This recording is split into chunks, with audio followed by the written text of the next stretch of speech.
പല ബഹളത്തിൻ്റെയും നടുക്ക് എല്ലാവരും മറന്നുപോയ ഒരു സംഘർഷമാണ് ഇസ്രായേൽ ഹമാസ് സംഘർഷം.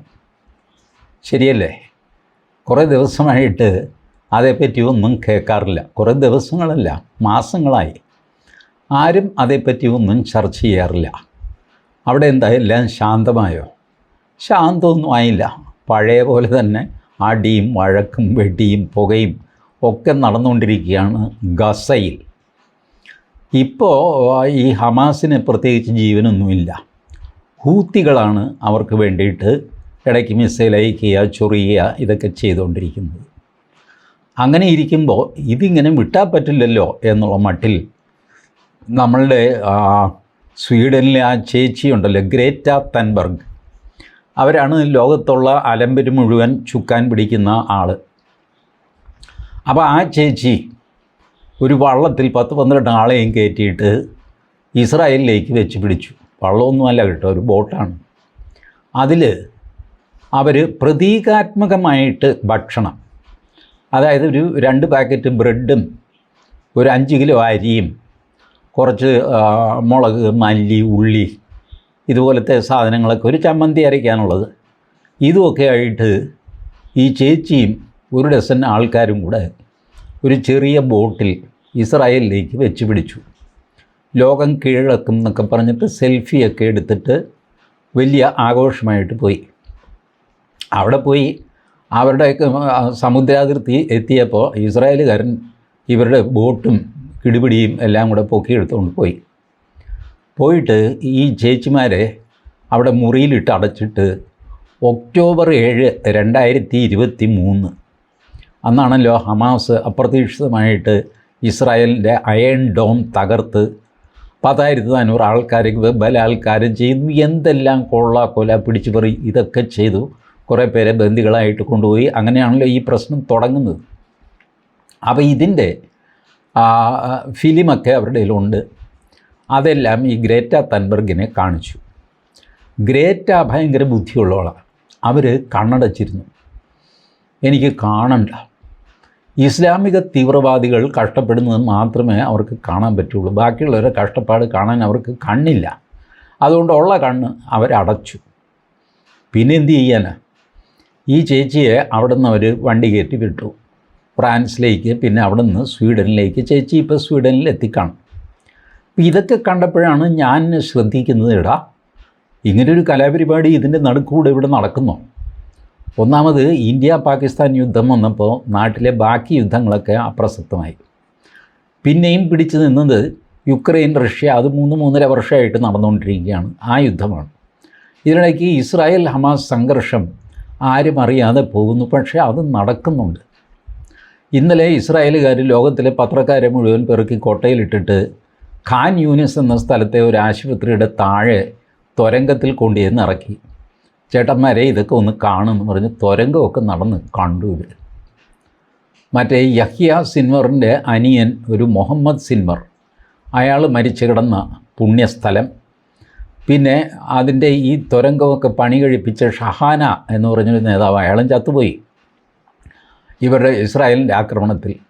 അയാൾ മരിച്ചു കിടന്ന പുണ്യസ്ഥലം, അവിടെയൊക്കെ നിസ്കരിക്കാനുള്ളവർക്ക് നിസ്കരിക്കാനുള്ള സൗകര്യം, ഇതൊക്കെ ഇസ്രായേൽ പട്ടാളം IDF ചെയ്തു കൊടുത്തു. പത്രക്കാർ ഇതെല്ലാം നടന്നു കണ്ടു. അപ്പോഴാണ് അവർക്ക് മനസ്സിലാകുന്നത് അധോലോകം എന്ന് വെച്ചാൽ എന്താണ്. ആശുപത്രിയുടെ കീഴിൽ ഈ സമ്പ്രദായങ്ങളെല്ലാം, ആശുപത്രി ആരും ആക്രമിക്കില്ല. ഇസ്രായേലിനെല്ലാം ചീത്തപ്പേരുണ്ട്, അവർ ആശുപത്രിക്കും ബോംബ് വിട്ടു. കാര്യം എന്താണെന്ന് വെച്ചാൽ ആശുപത്രിയുടെ കീഴിലാണ് ഈ തുരപ്പന്മാരുടെ താമസം. അപ്പോൾ പിന്നെ എന്ത് ചെയ്യും? ആശുപത്രിയുടെ തലയ്ക്ക് ബോംബിടും. അരമണിക്കൂർ നേരത്തെ സമയം കൊടുക്കും. അരമണിക്കൂർ കഴിയുമ്പോൾ ഞങ്ങൾ ഈ ആശുപത്രിക്ക് ബോംബിടാൻ പോവുകയാണ്, മേലാത്തവരൊക്കെ എണീറ്റ് പോയിക്കൊള്ളണം. എണീറ്റ് പോകാവുന്നവർ പോയി, പോകാൻ പറ്റാത്തവർ അവിടെ തന്നെ കിടന്നു. വന്നു, ഇവർ ബോംബിട്ടു. അങ്ങനെയാണ് ഈ ആക്രമണമൊക്കെ നടക്കുന്നത്. ഇതിനിടയ്ക്ക് ഒരു വാർത്ത പുറത്തു വന്നു. അതാണ് എന്നെ അതിശയിപ്പിക്കാനും ഈ വിവരങ്ങളൊക്കെ നിങ്ങളെ ബോധിപ്പിക്കാനും കാരണം ഇതാണ്. ഈ ഒക്ടോബർ 7, 2023 ശേഷം 6 മാസത്തിനുള്ളിൽ 36,000 കുട്ടികൾ ഗസയിൽ ജനിച്ചു. അതെൻ്റെ കണ്ണിൽപ്പെട്ടപ്പോൾ ഇത് കൊള്ളാൻ, ഞാനിത് കുറേ കാലമായിട്ട് അന്വേഷിക്കുന്നതാണ്. കാരണം ഈ കരച്ചിൽ എപ്പോഴും കേട്ടിട്ടുണ്ടില്ല. സ്ത്രീകൾ, കുട്ടികൾ, ഗർഭിണികൾ. ഇതിനും മാത്രം ഗർഭിണികൾ എവിടെടാ? എനിക്കൊരു അതിശയമായിരുന്നു. ഞാൻ വിചാരിച്ചത് വല്ല തലയിണയും വെച്ച് കെട്ടിയിട്ട് ഗർഭിണിയായിട്ട് അഭിനയിച്ച് സാധാപം കിട്ടാൻ വേണ്ടിയിട്ട് ഇവർ നടക്കുകയായിരിക്കും എന്നാണ് ഞാൻ വിചാരിച്ചത്. അങ്ങനെ പെർപ്പച്വൽ ഗർഭിണി എന്നൊക്കെ വിചാരിച്ച് ഞാനിരിക്കുമ്പോഴാണ് ഈ സംഭവം അങ്ങനെയല്ല. ഇത് യഥാർത്ഥ ഗർഭിണികളാണ്. 6 മാസം കൊണ്ട് 36,000 പേരെടുത്തു അവിടെ. ഈ അടിയും വെടിപ്പടക്കമൊക്കെ നടക്കുന്നതിൻ്റെ നടുക്കാണ് ഈ പ്രസവം.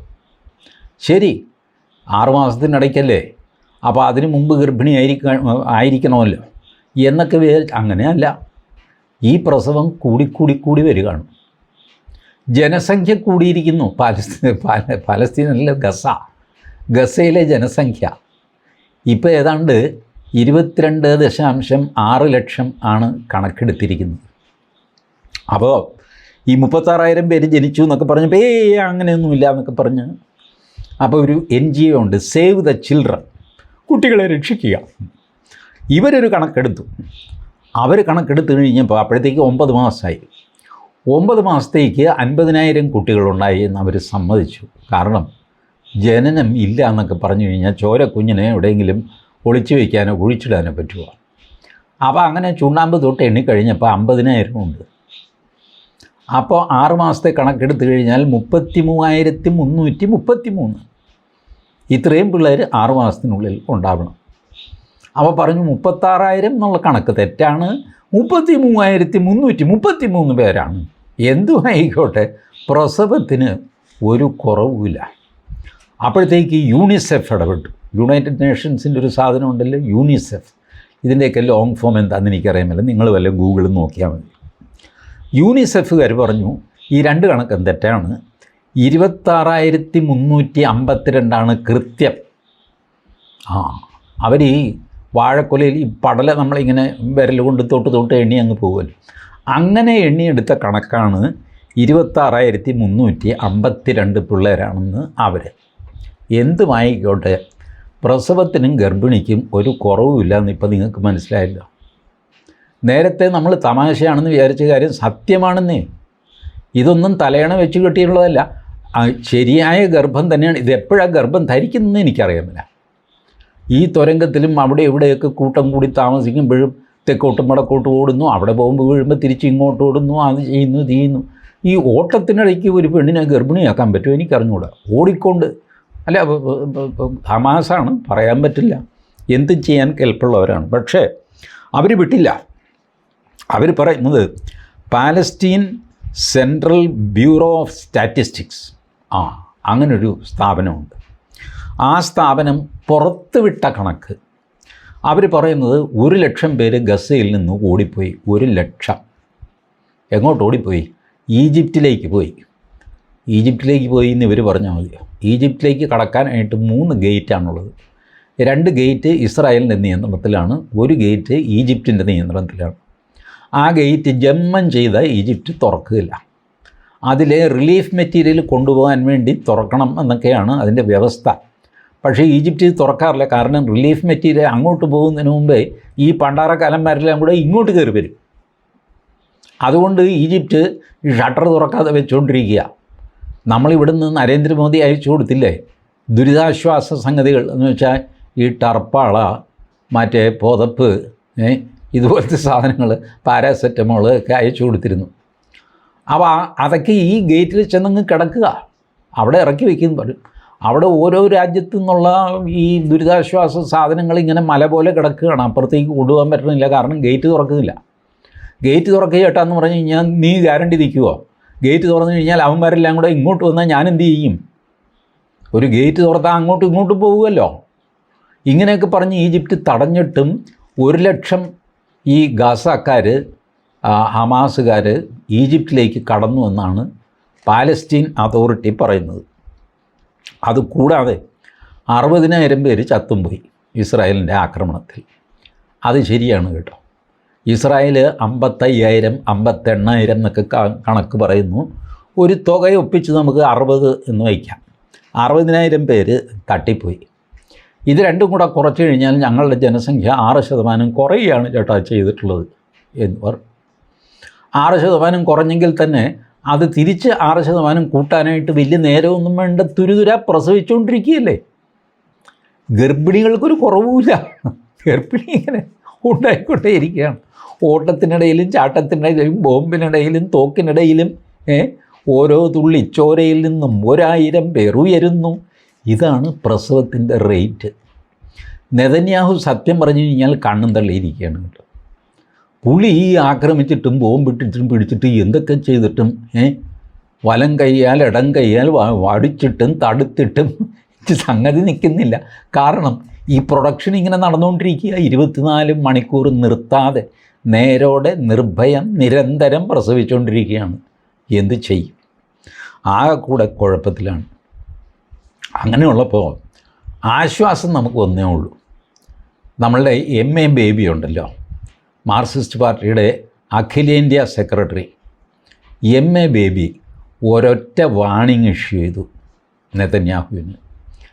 വാസ്തവത്തിൽ നരേന്ദ്രമോദിക്കാണ് വാണിംഗ് കൊടുത്തിരിക്കുന്നത്, ഏറ്റത് നെതന്യാഹുവിനാണെന്നേ ഉള്ളൂ. മോദിയോട് ബേബി പറഞ്ഞു, ഒരു കാര്യം, ഇസ്രായേലുമായിട്ടുള്ള സകല ബന്ധങ്ങളും സൗഹൃദവും ഇപ്പോൾ ഈ നിമിഷം നിർത്തിക്കൊള്ളണം, അല്ലെങ്കിൽ എൻ്റെ സ്വഭാവം മാറും. മോദി വിഷമിച്ചു പോയി.